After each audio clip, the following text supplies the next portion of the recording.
మిత్రులారా, ఇటీవల రోడ్డు ప్రమాదంలో గాయపడి బ్రెయిన్ డెడ్ అయ్యి అవయవదానం చేసిన అమరజీవి మునగపాటి ప్రసాద్కి మానవతా వేదిక ఆధ్వర్యంలో సోమవారం మంగళగిరిలోని ప్రసాద్ గారి నివాసం వద్ద జరిగిన సంస్మరణ సభ పలువురు ప్రముఖులు ఘన నివాళులు అర్పించారు. తొలుత మంగళగిరి సాహితీ కళావేదిక కన్వీనర్ గుత్తికొండ ధనుంజయరావు గారు స్వాగతం పలుకగా, మానవతా వేదిక కన్వీనర్ గోలి మధుగారు సభకు అధ్యక్షత వహించారు. జాతీయ శరీర అవయవదాన సంఘం వ్యవస్థాపకురాలు గూడూరు సీతామహాలక్ష్మి పాల్గొని ప్రసంగిస్తూ, భర్తను కోల్పోయి కూడా మునగపాటి ప్రసాద్ భార్య సంధ్యారాణి అవయవదానానికి ముందుకు రావడం స్ఫూర్తిదాయకమని, చిన్న వయసులోనే పెద్ద మనసుతో వ్యవహరించిన సంధ్యారాణి ఎందరికో ఆదర్శం అన్నారు. సంధ్యారాణి కుటుంబానికి తమ వంతు సాయంగా సావిత్రిబాయి ఫూలే ట్రస్ట్ ద్వారా 20,000 అందజేశారు. 2 తెలుగు రాష్ట్రాల్లో ఇప్పటికీ 52,000 మంది అవయవదానం చేశారని, కానీ ఇలా పెద్ద ఎత్తున సంస్మరణ సభ నిర్వహించడం మంగళగిరిలోనే తొలిసారి చూస్తున్నానని అన్నారు. సంధ్యారాణి గారికి అవుట్సోర్సింగ్లో ఉపాధి కల్పించాలని ముఖ్యమంత్రి నారా చంద్రబాబు నాయుడికి, ఉప ముఖ్యమంత్రి పవన్ కళ్యాణ్ గారికి, స్థానిక శాసనసభ్యులు ఐటీ మంత్రి నారా లోకేష్కి వినతి పత్రాలు అందజేసినట్లు తెలిపారు. గుంటూరు జిల్లా అవయవదానం సంఘ కోఆర్డినేటర్గా ఎంపికైన రేఖా నర్మద మాట్లాడుతూ, అవయవదానం పట్ల అవగాహన పెంపొందించేందుకు తన వంతు కృషి చేస్తానని అన్నారు.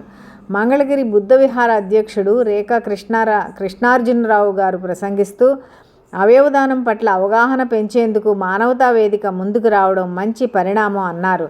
సభలో ఎన్ఆర్ఐ వైద్యులు షేక్ ఆరిఫ్ ముస్తాఫ్, ప్రముఖ సైకాలజిస్ట్ ప్రత్యూష సుబ్బారావు, నిర్మల ఫార్మసీ కళాశాల ఎన్ఎస్ఎస్ ప్రోగ్రామ్ ఆఫీసర్ రేఖా నరేష్ బాబు, చిలక వెంకటేశ్వరరావు గారు, అందే వెంకటేశ్వరరావు గారు, కంచర్ల కాశయ్య తదితరులు పాల్గొన్నారు. ఇప్పుడు ఆ ప్రోగ్రాం చూద్దాం రండి. ఈరోజు మునగపాటి ప్రసాద్ గారి సంస్మరణ సభ మానవతా వేదిక ఆధ్వర్యంలో మిత్రులు మధు గారు, కృష్ణార్జున బోధి గారు, ధనుంజయ గారు, ఇంకా ఇతర మిత్రులందరూ కూడాను ఈ కార్యక్రమం తమ కుటుంబ సభ్యుల్లో ఒకరు చనిపోయినంత శ్రద్ధాశక్తులతో మునగపాటి ప్రసాద్ గారు దురదృష్టవశాత్తు యాక్సిడెంట్ అయిపోయి మా దగ్గర 4 రోజులు వెంటిలేటర్ మీద ఉంటాం. Overall hospital staff, doctors, paramedicals, management అందరూ పరిపూర్ణంగా కృషి చేసి దురదృష్టవశాత్తు మనకు బ్రెయిన్ డెడ్ అంటాం, అలా బ్రెయిన్ డెడ్లోకి వెళ్ళిపోవటం. దాని తర్వాత పరిపూర్ణంగా మన ఫ్యామిలీ మెంబర్స్కి ఎక్స్ప్లెయిన్ చేయటంతో, అంటే దుఃఖంలో కూడా సంతోషం వచ్చే మాట ఏంటంటే, వారి భార్య, వారి తమ్ముడు వారికి ఎక్స్ప్లెయిన్ చేసిన తర్వాత, బికాస్ మా దగ్గర ఏంటంటే డాక్టర్లు పరిపూర్ణంగా, డాక్టర్లు, సిస్టర్స్ అందరూ ట్రీట్మెంట్ అంటే పేషెంట్ బతికించడానికి సాయశక్తుల కృషి చేస్తారు. ఎప్పుడైతే బ్రెయిన్ డెడ్ వచ్చిందో అక్కడ వరకు మేము రెస్పాన్సిబిలిటీ తీసుకుంటాం. దాని తర్వాత మా దగ్గర organ donation team, coordination team ఉంటుంది అనమాట, వాళ్ళు ఎక్స్ప్లెయిన్ చేస్తారనమాట. సో ఏ అవయవానికి సంబంధించింది కూడా మేము అప్పుడు మాట్లాడమన్నమాట. బికాస్ మేమంతా ప్రాణం కాపాడటం కోసం ప్రయత్నం చేస్తూ ఉంటాం. ఎందుకంటే దురదృష్టవశాత్తు ఆ మాటల మధ్యలో ఎక్స్ప్లెయిన్ చేస్తే ఏంటంటే మిస్అండర్స్టాండింగ్ క్రియేట్ అయిపోద్ది, ట్రీట్మెంట్ పరిపూర్ణంగా జరుగుతుందా లేదా అన్నట్టు. సో పరిపూర్ణంగా ట్రీట్మెంట్ మీదే దృష్టి ఉంచుతాం మేము. సో అలా అయిపోయిన తర్వాత like severe brain stem dysfunction అంటాం, బ్రెయిన్ డెడ్ అయిపోయిన తర్వాత వారిని ఎక్స్ప్లెయిన్ చేసి కంటిన్యూషన్ డిస్కషన్ మా ఆర్గాన్ ట్రాన్స్ప్లాంట్ టీమ్ కోఆర్డినేటర్ మామూలుగా మాట్లాడతారు. బట్ ఇక్కడ అంటే లైక్ ఆ దుఃఖంలో కూడా సంతోషం అనిపించే మాట ఏంటంటే, మేము ఇలా ఎక్స్ప్లెయిన్ చేస్తూ ఉంటే వారి మిస్సెస్, వారి తమ్ముడు గారు అండ్ వారి రిలేటివ్స్ కొంతమంది ఉన్నారు, లాయర్స్, వాళ్ళందరూ వాళ్ళే ముందుగా ఎక్స్ప్రెస్ చేశారనమాట. అయ్యా మీరు చెప్తూ మాట వాస్తవమే, ఇంకా వారిని అలా వదిలేస్తే పరిపూర్ణంగా చనిపోతారు. ఇప్పుడు ఏదైతే బ్రెయిన్ డెడ్ అన్నారో పరిపూర్ణంగా చనిపోతారు కదయ్యా, వారి అమ్మగారు ఇక్కడే కూర్చొని ఉన్నారు. సో మా బాబు ప్రసాద్, మా ఆయన ప్రసాద్ గారు అందరిలో బతికుండాలని మా ఆశ. ఎందుకంటే ఇది చాలా కష్టమైన డిసిషన్ అండి. బికాస్ బ్లడ్ డొనేషన్, రక్తదానం మనం ఇస్తాం. మనం పూర్తి స్పృహలో ఉండి మనకి నష్టం కాదు అని తెలిసిపరుచుకొని మనం ఇస్తామండి. అది గ్రేట్ కాదు. మనం ఎవరినైతే ప్రేమిస్తామో, ఎవరినైతే బాగా ఆదరిస్తామో, వారిని కోల్పోయిన తర్వాత ఇప్పుడున్న సిచ్యువేషన్లు వారి గురించి వారు బతుకుంటారు, వారి తరపున మిగతా వాళ్ళకి ఉపయోగపడుతుందని ఆలోచించడం అన్నది ఇది చెప్పుకుంటా ఉంటే ఈజీగా అనిపిస్తుంది కానండి, డెసిషన్ తీసుకోవడం మాత్రం నిజంగా really it's hats off to them అండి. ఏంటి చాలా సంతోషం నిజంగా అమ్మ, చాలా సంతోషం తల్లి. మీరు తీసుకున్న డెసిషన్, మీరు కానీ వారి మిస్సెస్ కానీ వారి తమ్ముడు గారు కానీ ఏంటి. సో ఈ ఫోటో ఏదైతే చూపిస్తుందో మన ప్రసాద్ గారు వారి చేతులతో వీళ్ళందరికీ జీవితాలు, ఈ 6గురికి జీవితాలు అందించడం అన్నది నిజంగా జరిగిన వాస్తవం. ఆ చెట్టి తల్లి కూడా ఒక చిన్న పాప, 16 సంవత్సరాల పాప, జస్ట్ వారి అవయవం ఇక్కడ నుంచి తీసుకెళ్లి గ్రీన్ కార్డ్తో వేసుకెళ్ళి అక్కడ ఇచ్చేసి పొద్దున్న కల్లా వెంటిలేటర్ నుంచి తీసేశారని చెప్పి వాళ్ళు ఫోటో పెట్టంగానే నిజంగా ఆ ఆనందం అప్పుడు అనిపించింది అనమాట. అంటే ఈ బాధలో. సో నిజంగా చాలా సంతోషమైన ఇదమ్మా. మీకు మా NRI team, NRI medical college తరఫు నుంచి పూర్తిగా సద్హృదయంతో మీకు కృతజ్ఞతలు తెలుపుతున్నాము. గూడూరు సీతాలక్ష్మి గారు రావటం చాలా, నేను మటుకు చాలా అదృష్టంగా భావిస్తున్నాను. విధంగా గోల్ మధు గారు ఈ సభని ఈ విధంగా ఇలాంటి సిచ్యువేషన్లో కూడా చాలా అద్భుతంగా ప్లాన్ చేసి అరేంజ్ చేసి ఈ విధంగా ఈ యొక్క పరిస్థితుల్లో ఈ విధంగా మమ్మల్ని కూడా ఇన్వాల్వ్ చేయడం చాలా మంచి కార్యక్రమం నేను భావిస్తున్నాను. అదేవిధంగా ఈ సభకు వచ్చిన మీ అందరికీ చాలా కృతజ్ఞతలు. ఇటువంటి సభ జరగటం అనేది, ఒక ఆప్తుడిని కోల్పోయిన తర్వాత ఆ ఆప్తుడిని స్మరించుకుంటూ ఆయన చేసిన మహోన్నతమైన పని ఏదైతే ఉందో, మహోన్నతమైన అవయవదాన దాతగా గుర్తించి గౌరవించి ఈ రకంగా మీరంతా నివాళి అర్పించడానికి ఇక్కడ కూర్చోవటం అనేది మీ యొక్క మంచితనానికి, మీ హృదయ సంస్కారానికి నిదర్శనం. ఇది మొదటిది. నేను ఇంతవరకు మంగళగిరి పరిసర ప్రాంతాల్లో ఎక్కడ కూడా ఇటువంటి సంస్మరణ జరగలేదు. గతంలో ఇక్కడ అవయవదానాలు జరిగాయి, మణికంఠ కానీ ఇంకా కొంతమంది, ఏడుకొండలు అటెండ్ అయ్యాను. ఆ కుటుంబాన్ని పరామర్శించడం, వారిని పలకరించడము, ఆ కార్యక్రమం గురించి నేను మీడియాలో మాట్లాడటం కూడా జరిగింది. కానీ ఈ రకంగా కుటుంబం ముందుకు వచ్చి, బంధువులు ముందుకు వచ్చి, స్నేహితులు ముందుకు వచ్చి, ఇట్లాంటి సోషల్ ఆర్గనైజర్స్ ముందుకు వచ్చి ఈ మంచిని మరింతగా ముందుకు తీసుకెళ్ళటానికి, మరింతగా పెంచడానికి, ఒక మోటివేషనల్గా సమాజంలో నిజంగా అక్కడ మోటివేషన్ అవసరం లేదేమో అని అనిపించింది. నేను ఆ రోజు అంత్యక్రియల యొక్క వీడియో చూశానండి. అద్భుతంగా ప్రజలు తరలివచ్చారు, ఎంత స్వచ్ఛందంగా స్పందించారు. వేల జనము ఆ యొక్క అంత్యక్రియలో పాల్గొనడం దేనికి నిదర్శనం అంటే మంగళగిరి ప్రజలకున్న చైతన్యానికి ఒక ప్రతీక. మంగళగిరి ప్రజలు మంచిని ఎట్లా ఆదరిస్తారు, గౌరవిస్తారు, ఎలా ప్రేమిస్తారు అనేది నేను ఆ వీడియో ద్వారా తెలుసుకున్నాను. నేను ఒక మీటింగ్ కోసం తెలంగాణ శరీర అవయవదాతల సంఘం పక్షాన, అట్లాగే అక్కడ తెలంగాణ వైద్య విధాన పరిషత్ జాయింట్ డైరెక్టర్ శశిశ్రీ గారు కొన్ని మీటింగ్లు అక్కడ నాకు 3 రోజులు ఏర్పాటు చేస్తున్న తరుణంలో 4-5 తారీఖుల్లో నేను అక్కడ ఉన్నానండి. 2వ తారీఖున బయలుదేరి ఇక్కడి నుంచి మా మిత్రులు ఫోన్ చేసి చెప్పారు నాకు. వెంటనే నేను మీడియాలో మాట్లాడటం కూడా జరిగింది, అది టెలికాస్ట్ అయిందండి. ఎందుకంటే అందుకని నేను తిరుగు ప్రయాణంలో హైదరాబాద్ నుంచి ఇక్కడికి రావటం, ఈ కుటుంబాన్ని నా మిత్రులందరి యొక్క సారథ్యంలో వచ్చి పలకరించడం, అది నాకు అదృష్టంగా భావిస్తున్నాను. ఎందుకంటే కోల్పోయిన మిత్రుని మనం ఎలాగ తీసుకురాలి, కానీ ఆ ఉదాత్తమైన త్యాగం ఏదైతే ఉందో దాన్ని మన మనసుకు తీసుకోవటం, మనం అందరం దాన్ని ఓన్ చేసుకోవటం, అది గొప్ప సంస్కారం అండి. ఆ సంస్కారం ఎక్కడో కానీ కనిపించదు మనకి. ఇందాక అన్నారు ఆయన కాశీ గారు, నాకు వెంటనే ఆ పాట ఆయన అంత అద్భుతంగా పాడారు. అసలు ఆ పాట ఇష్టపడిన వ్యక్తులు ఎవరు ఉంటారు. మానవత్వం ఉన్నవాళ్ళు, ప్రేమతత్వం ఉన్నవాళ్ళు, సమాజానికి అన్నీ ఇచ్చేయడానికి సిద్ధపడే వ్యక్తులు. నాదంటూ ఏదీ లేదు ఈ ప్రపంచంలో, నా జీవితం మొత్తం సమాజానికే సొంతమని చెప్పగలిగిన వ్యక్తులు 100కో 1,00,000కో ఎవరో ఒకళ్ళు ఉంటారండి. మన మధ్యనే ఉంటారు వాళ్ళు. అసామాన్యమైన త్యాగాలు చేసినప్పుడు కానీ మనం వాళ్ళ మంచితనాన్ని గుర్తించలేం. అట్లాంటి అసాధారణమైన వ్యక్తిత్వం, అసామాన్యమైన మంచితనాన్ని మనం ప్రసాద్ గారిలో చూసాం, ప్రసాద్ గారి కుటుంబీకుల్లో చూసాం, ఆయన సహచరులు చూసాం, ఆయన బంధుమిత్రుల్లో చూసాం. కాబట్టి ఈవేళ ఆ 100కో 1,00,000కో ఎక్కడో ఒక్కడ ఉన్న మనిషిని ఈ రూపంలో మనం ఇక్కడ ప్రసాద్ గారి రూపంలో మనం స్మరించుకోవటానికి ఈవేళ సమావేశమయ్యాం. నాకు చాలా చెప్పాలంటే ఇది, నేను మరణం అనేది అనివార్యం అండి. ఇక్కడ కూర్చున్న మీ అందరికీ తెలిసిందే, మరణం అనివార్యం. ఇది పుట్టినప్పుడే మన మరణం కూడా లిఖించబడి ఉంది. ఈ పుట్టిన మనిషి గిట్టక తప్పదు కదా.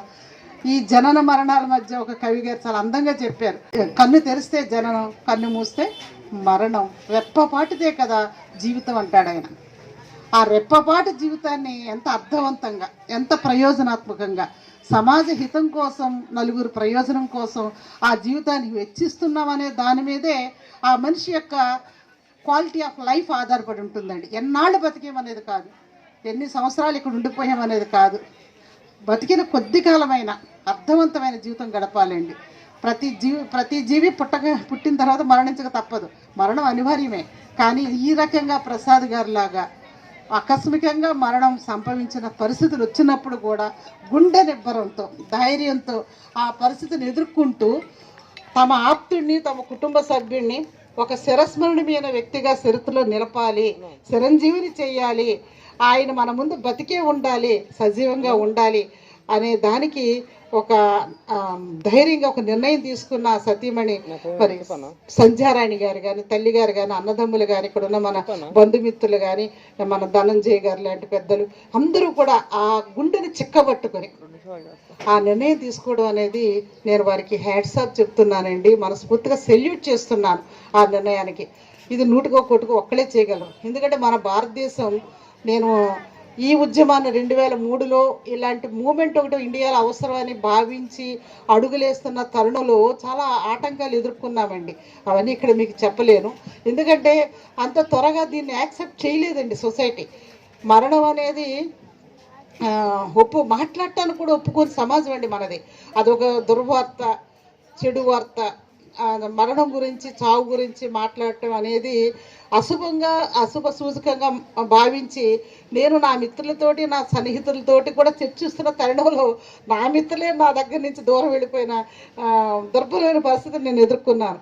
ఒకవేళ నేను ఎప్పుడైనా ఏదన్నా చిన్న సందర్భం వచ్చి మాట్లాడుకుంటున్నప్పుడు ఇలా చేద్దామా, ఇలా చేస్తే గొప్పగా ఉంటుంది, మరణం తర్వాత మన దేహాన్ని, టోటల్ బాడీని ఇచ్చేద్దామా, మన కళ్ళు, మన అవయవాలు అందులో ఇంక్లూడ్ అయ్యి ఉంటాయి, మెడికల్ కాలేజీకి ఇచ్చేద్దామంటే నీకు ఎప్పుడు చావు గురించానా, ఇంకేమీ మాట్లాడవా నువ్వు అని చెప్పేసి అక్కడి నుంచి వెళ్ళిపోయారు.